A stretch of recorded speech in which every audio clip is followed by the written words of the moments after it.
How philosophers can contribute to debates over self-diagnosis.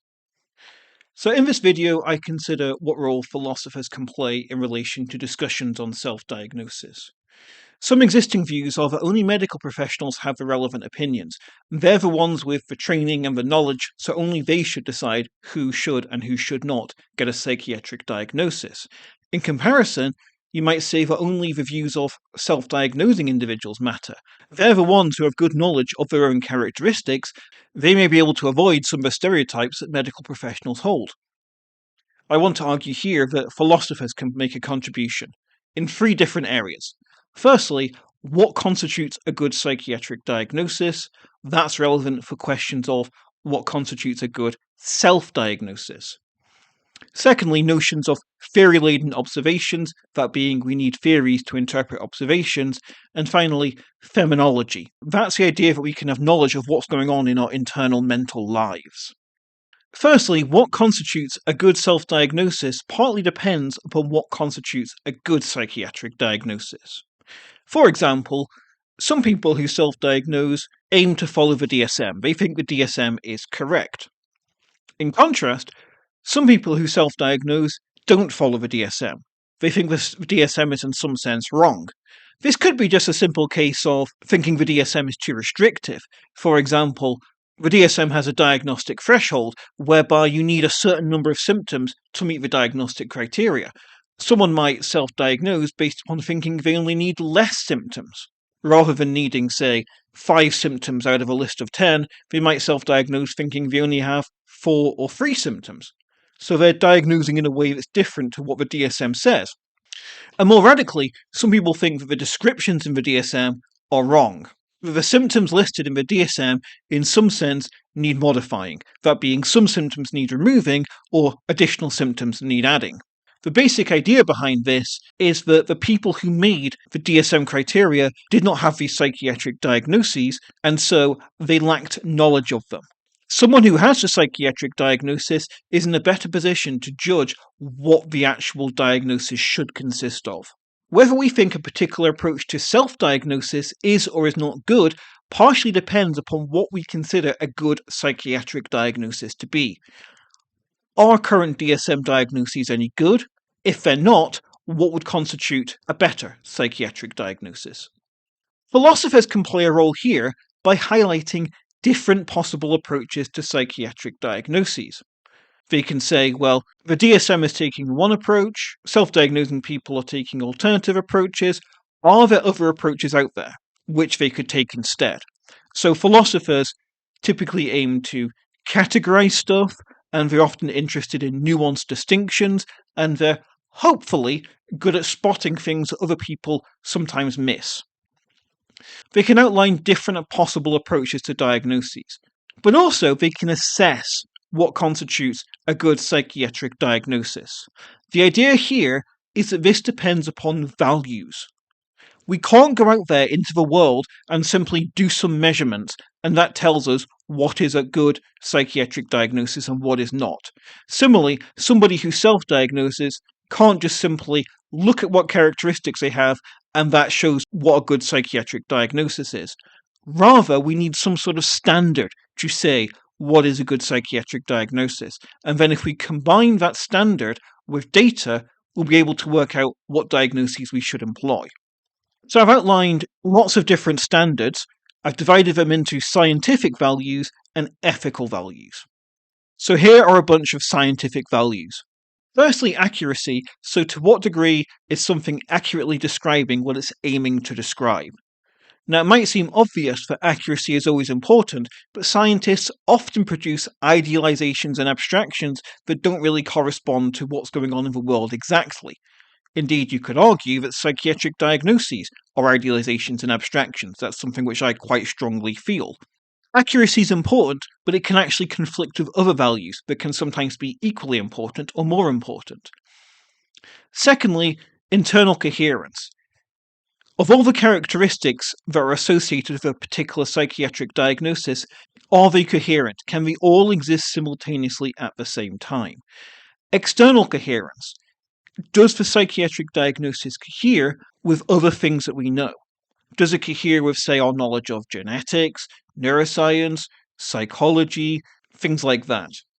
Embedded in a theoretical network, are there actual links between the psychiatric diagnosis and a whole bunch of other theoretical claims? For example, claims about psychology, claims about neuroscience, stuff like that. Identified causal mechanism. Have we identified what's causing the psychiatric diagnosis? And then finally, simplicity and coverage. These work slightly differently. They relate not to individual psychiatric diagnoses, but a system of psychiatric diagnoses. So is a system of psychiatric diagnosis simple or complicated? For example, are there too many psychiatric diagnoses in this system? It's too complicated. Or are there too few? It's too simple. And coverage.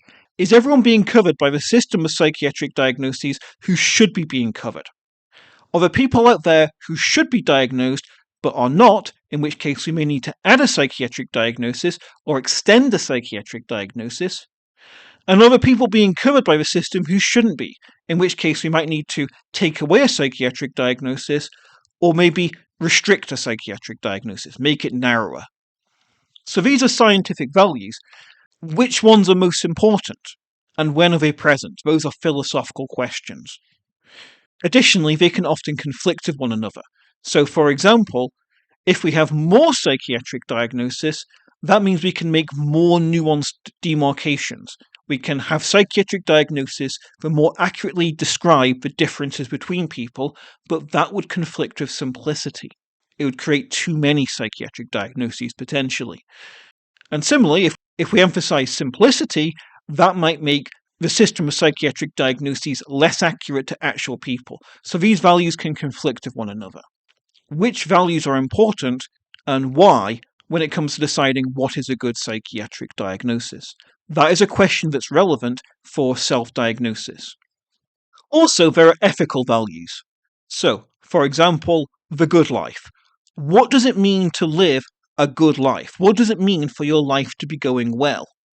This is potentially relevant for psychiatric diagnoses because some people think psychiatric diagnoses have to be disordered, and so you can only have a psychiatric diagnosis if you're disordered.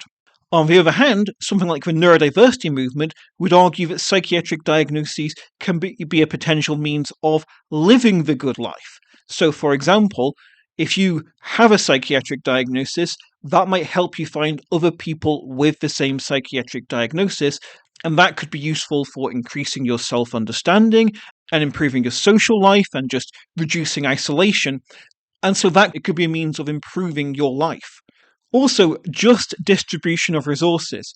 How should we distribute the resources that we have? For example, who is eligible for therapy and medication? Things like that. If we think that only people with psychiatric diagnoses should have access to therapy and medication, or at least potentially some therapies and some medication, or say attending support groups, then are our current psychiatric diagnoses tracking who deserves these? If they're not, then potentially you might say self-diagnosis would be justified, whereas if they are, then potentially self-diagnosis wouldn't be justified. And finally, rights. By having a psychiatric diagnosis, you may potentially be able to have access to new rights, or alternatively, you can better implement the way in which you have access to the rights that all of us should have. For example, if someone is lazy, that doesn't then mean that they can have reasonable accommodations in a job interview, whereas if someone is autistic, they should have access to reasonable accommodations. And so, are current psychiatric diagnoses tracking who should get reasonable accommodations in relation to mental health, or are they not? If they are, then you should self-diagnose according to the DSM. If they're not, then potentially self-diagnosing not following the DSM would be justified. And so there's lots of ethical values about what is a good psychiatric diagnosis, and that influences what constitutes a good self-diagnosis. Secondly, theory-laden observations. It basically means that interpreting observations requires explicit or implicit concepts and theories. So what you see and what you understand can be influenced by what concepts and theories you hold. This usually works in an automatic sense. So for example, if you have something in your visual field that's red and a sphere, we need to use further concepts and theories to say it's a ball or it's an apple. We can't derive notions of ball or apple from the raw thing we observe. We have to add something onto it. This phenomena occurs in science. So, for example, take autism and social skills. Do autistic people have low social skills, or do they have different social skills? That's going to depend upon a whole bunch of concepts. For example, autism, social skills, difference, low. Now, one problem here is that the theories and concepts you hold can heavily influence what you observe and how you observe it. So typically, we think that what happens in science is we take data and we use that data to work out which theories and concepts are correct. However, it could be the case that the theories and concepts are influencing what data we detect and how we interpret it, in which case it's much harder to use observations as some neutral data to work out what are the correct theories and concepts. A classic example of this is astronomy during the medieval period in Europe compared to astronomy during the same period in China. European astronomers and Chinese astronomers made loads and loads of observations of what they would call the heavens, that being stuff beyond the Earth. So, movements of the planets, movements of the stars. But both of them held a different assumption. According to European astronomers, the heavens could not change their form. They had this perfect form that couldn't change. Stuff in the heavens could move around, but you couldn't have something turn up, change, and then disappear. Chinese astronomers did not hold that assumption. During this period, a comet appeared, it moved around, and then disappeared, as in we could no longer see it from Earth. This doesn't really fit the European notion that nothing can change in the heavens, because something new appeared and then disappeared. They thought things could only move around, not new stuff appearing and disappearing, whereas the Chinese astronomers did not hold that assumption. The historical record shows that the European astronomers made very few observations of this comet. They made a lot less observations of this comet compared to other stuff they were typically observing, whereas Chinese astronomers made loads of observations of this comet. The same number of observations they'd make about other stuff in the heavens. What this suggests is that European astronomers literally didn't see this comet because of their theories and concepts they were holding. It literally stopped them seeing a comet in the sky. So that's an historical example of what sort of influence theories and concepts can hold. Someone doing a diagnostic assessment will hold one set of theories and concepts, and someone who's self-diagnosing can hold quite different theories and concepts. As such, someone who's doing the assessment might say, no, you do not meet the diagnostic criteria based upon their theories and concepts, because that means they make certain observations, whereas a self-diagnosing person will say, actually, I do meet the diagnostic criteria because they're making different interpretations. This then raises the question of who has the correct theories and concepts. Philosophers can help here because looking for explicit or implicit concepts and theories is kind of what they specialize in doing. They look at something and say, well, what theories and concepts are being employed here? Also, they can suggest alternative theories and concepts. They can say, well, diagnosticians are using one bunch, self-diagnosing people are using a different bunch, here's some other ones that could also be used. And finally, they can assess the theories and concepts. They can say, what are good ones and who's using the best ones? That's not to say they're necessarily going to be correct in this assessment, merely that they're trained in assessing concepts and theories, and so to my mind, it's worth at least considering what they have to say, which is not to say they're going to come to a better answer than trained psychiatrists or self-diagnosing people. Finally, phenomenology. Phenomenology is the study of the structure of experience, experiences we have in our mental life at any given moment. As a very simple example, if someone's hungry, what does it actually feel like to feel hungry? Can we give a more nuanced description than just, I'm hungry? Or, for example, in relation to psychiatry, if somebody's hallucinating, what does it actually feel like to hallucinate? What does it actually consist of? Can we get a precise description of what hallucinations are like? Now, this is potentially relevant for self-diagnosis because we have the idea that people have privileged access to their mental states. You are the only person experiencing your specific mental states at this moment, and I'm the only person experiencing my specific mental states at this moment. This means that the self-diagnosed individual is the only person who's experiencing their specific mental states at any particular moment. The person who's doing the official diagnosis cannot experience those mental states because the mental states are present in the self-diagnosed individual, not in the person doing the official diagnosis. So we have the idea that a self-diagnosing individual has additional knowledge about themselves which someone else cannot have, or at least they would have to start asking the self-diagnosed person about that to get that knowledge. However, there's a potential problem here. Phenomenology is stunningly difficult. Trying to actually take your raw experience and give precise descriptions of it is very, very difficult. For example, you can experience the colour red, but try and actually describe the colour red. Give me a more detailed description than just redness looks like red. That's actually extremely difficult.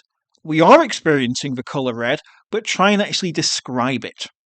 Or, for example, give me a score out of 10 rating how well your day is going. You're experiencing how your day is going, it's having an effect on your mental life, but try and convert that into a number. What's the difference between a 6 out of 10 and a 7 out of 10? Can we give that a precise description and then apply it to the sort of feeling we have on a daily basis? And also, how do we know that my definition of 7 out of 10 is the same as yours? In relation to psychiatry, I could give some descriptions of what it's like when I enter into a social situation, but the descriptions I use are probably going to be much less rich than the actual experience I'm having. It's going to, in a sense, distort the experience I'm having. It's not going to fully track the experience I'm having.